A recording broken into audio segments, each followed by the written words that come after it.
In this world, which is mostly a capitalistic world, we're in the middle of a society of consumption. Usually the brightest, smartest, most creative people are working in the commercial industry, and especially in the advertising agency. But I must say that in terms of quality, this is where most of the best products are.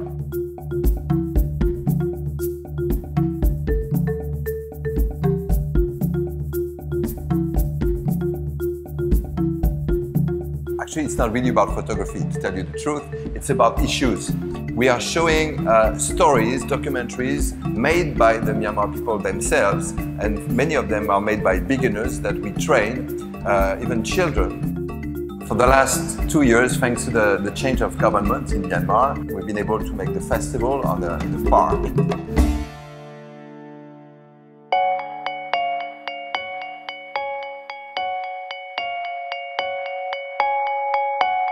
Try to have a strong story, then a lighter one. And I think it's really something powerful these days where we are overwhelmed by fake news, hate speech. We try to develop real stories with positive speech.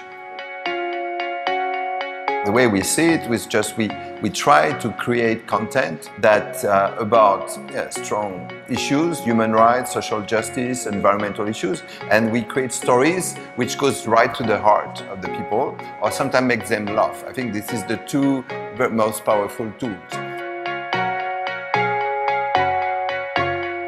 Makasih buat Fotkop dan Mandiri. Buat teman-teman di kelas pagi, Thank you Loviny for giving me the opportunity to join the workshop. Kita mau nggak mau harus punya solusi. Apa solusinya?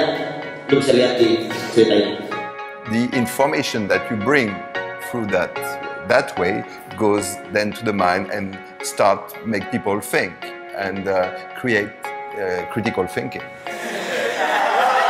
All those stories, I think, touch the heart of these people, and this is what makes them so powerful.